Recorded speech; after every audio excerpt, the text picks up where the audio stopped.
பரம்பின் உறவுகளுக்கு வணக்கம். பாகம் 13. அம் கொற்றவை விழா நடக்கப் போகுது. கொற்றவை விழாக்காக அனைவரும் கூடி அமர்ந்திருக்காங்க. அந்த விழாவின் நடுவில் குலநாயகினிகள் அமர்ந்திருக்காங்க. எல்லோரும் மிக அமைதியாக இருக்கிறாங்க. கபிலருக்கு எதுவுமே புரியலை. பாரிக்கிட்ட இதை பற்றி கேட்கலான்னா எல்லோருடைய முகத்துலேயும் ஒரு சோகம் தாக்கி இருக்கிற மாதிரி மிகவும் அமைதியாக இருக்குது. அப்போ அப்போவும் கபிலர் பாரிக்கிட்ட கேட்குறாரு. அப்போ பாரி என்ன சொல்கிறாரு அப்படின்னா, சேர சோழ பாண்டியர்களால் பல குலங்கள் அழிக்கப்பட்டிருக்கு. அப்படி அழிக்கப்பட்ட குலங்களில் ஓரிருவர் மிச்சம் இருந்து அவங்க தங்களை பாதுகாத்து கொள்றதுக்காக அடைக்கலம் தேடி வந்த இடம்தான் பரம்பு நாடு.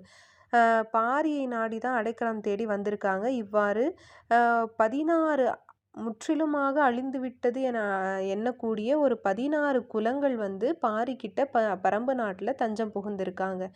அவங்க தங்களோட குலம் அழிந்ததை நினச்சி வருந்துவதாக அமையப்பெற்ற விழா தான் இந்த கொற்றவை விழா.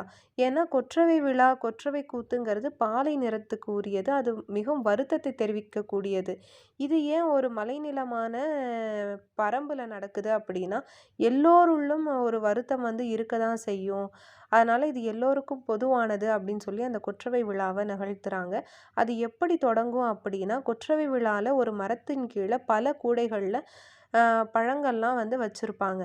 அந்த பழங்களில் அந்த மரத்தின் மேலே தெய்வ வாக்கு சொல்லக்கூடிய விலங்கு இருக்கும். அது தெய்வ வாக்கு விலங்கு அப்படின்னு சொல்லுவாங்க. அந்த தெய்வ வாக்கு விலங்கு என்ன பண்ணுன்னா, கீழே இருக்கிற கூடைகளில் ஏதாவது ஒரு கூடையிலிருந்து எந்த பழத்தை எடுக்குதோ அந்த குலத்துக்கான கூத்தானது அன்று நடைபெறும்.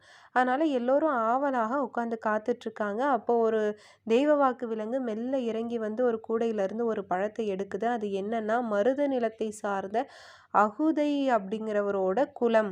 அந்த குலத்துக்கான பாணன் பாடலை பாட ஆரம்பிக்கிறான். அகுதையோட வரலாற்றை சொல்லுறான். வைகை கரையில் அந்த நிகழ்வு நிகழ்ந்திருக்கு. அகுதை அப்படிங்கிறவங்களோட குலம் என்னன்னா, மருத நிலம், அதாவது விவசாயம் செய்யக்கூடிய ஒரு விவசாயத்தையே கண்டுபிடிச்சவங்க தான் அகுதை வம்சத்தினர். இவங்க எப்படி கண்டுபிடிச்சாங்கன்னா, பறவையோட எச்சில்ல இருந்து தான் நிறைய விவசாயத்துக்கான அடி இது ஆரம்பமாச்சு. பறவையை தான் அவங்க தெய்வமாக கருதுனாங்க. எந்த மண்ணில் என்ன விளையும், எப்படியெல்லாம் பயிர் செய்யணும், ஒரு மண்ணை எந்த விதத்துலலாம் நம்ம கொண்டு வர முடியுங்கிற எல்லா மண் சார்ந்த அறிவும் இந்த மருத நிலத்தை சார்ந்த இந்த அகுதையின் குலத்திற்கு இருந்துச்சு. அந்த குலத்தின் மேலே சோழர்கள் படையெடுத்து முற்றிலுமாக அழித்துட்டாங்க. அது எப்படி அழிச்சாங்க அப்படின்னா, வைகை கரையில் வைகை நீரில் நீராடக்கூடிய ஒரு விழாவானது நடக்கும் எல்லா வருஷமும். அப்போ அகுதை தான் அந்த குலத்தோட தலைவன். அகுதைக்காக எல்லாரும் காத்திருக்காங்க. எல்லோரும் வைகை கரையின் மேலேயே நின்று இருக்காங்க. அகுதை ஒரு சொல் பிறப்பித்ததும் எல்லோரும் நீரில் இறங்கி விளையாட ஆரம்பிக்கிறாங்க. அது ஒரு காதல் திருவிழாவாக தான் இருக்குது. இளைஞர்களும் இளைஞிகளும் காதல் கொண்டவர்கள்லாம் நீரில் குதித்து விளையாடுறாங்க. கணவன் மனைவியரும் நீரில் அவர்களோட காதலையும் பரிமாறிக்கொள்கிறாங்க. அப்படி எல்லோரும் இறங்கிய உடனே அகுதையும் நீரில் இறங்குறான். அப்போது திரும்பி தன்னுடைய மனைவியை பார்க்குறான். மனைவி திருமணமாகி முதல் அந்த நீராட்டு விழாவப்போ அவள் கருவுற்றிருந்ததுனால அதில் பங்கேற்றுக்க முடியலை. அதனால் இந்த முறை அவனோடு சேர்ந்து நீராட வேண்டும் அப்படின்னு ஆவலாக காத்துட்ருக்கும்போது அவளுடைய குழந்தை அழுகுது. அகுதை அவளை பார்க்க, அவளோ அவள் குழந்தையை பார்த்துட்டு, சரி முதல்ல குழந்தையை சமாதானப்படுத்திட்டு வருவோம், பிறகு தன் காதல் கணவனோடு நம்மளும் வைகை ஆற்றில் இறங்குவோம்னு சொல்லி ஒரு ஆசையோட குழந்தையை தூக்கிட்டு பக்கத்தில் இருக்கிற காட்டுக்குள்ளார போகிறாங்க. காட்டுக்குள்ளே போனது குழந்தை அழுகையை நிறுத்தவே இல்லை. சரி இன்னும் கொஞ்சம் நெருங்கி நெருங்கி காட்டுக்கு ஊடாக ரொம்ப தூரம் போயிடுறாங்க. அப்படி போகும்போது அங்கே செம்மூதாய் அப்படின்னு சொல்லக்கூடிய, அதாவது சிவப்பு நிறத்திலான ஒரு இது இருக்குது, பூச்சி. அதை பார்த்து அந்த குழந்தை விளையாட ஆரம்பிக்குது. அவள் கணவனை பற்றிய காதல் நினைவுகளோடு நின்றுட்டுருக்கா. குழந்தை கொஞ்ச நேரத்தில் அழுகையை நிறுத்திடுது. சரி குழந்தைய தூக்கிட்டு நம்ம நீரில் போய் விளையாடலாம் அப்படின்னு சொல்லிட்டு ஆசையாக வெளியே வரா காட்டுலேருந்து.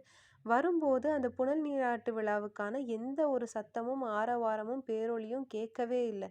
என்னடா இவ்வளவு சத்தம் இல்லாமல் இருக்குதே அப்படின்னு சொல்லிட்டு நின்னு பார்க்கும்போது தான் தெரியுது சோழர் படை முழுவதுமாக அகுதை வம்சத்தினரை அழித்து கொன்றுவிட்டனர் அப்படின்னு.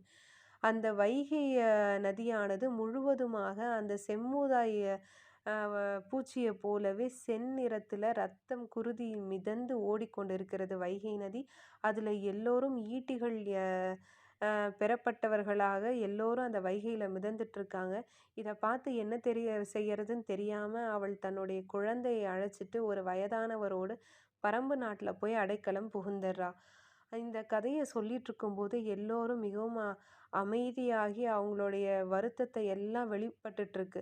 அப்ப அந்த அகுதை வம்சத்தோட வழித்தோன்றலான அந்த குழந்தையா இருந்தார் இல்லையா? அவர் வந்து இப்ப அந்த இத பாடப் போறாரு அப்படின்னு சொல்றாங்க. அப்ப உள்ள குதிச்சு வராரு நீலன்.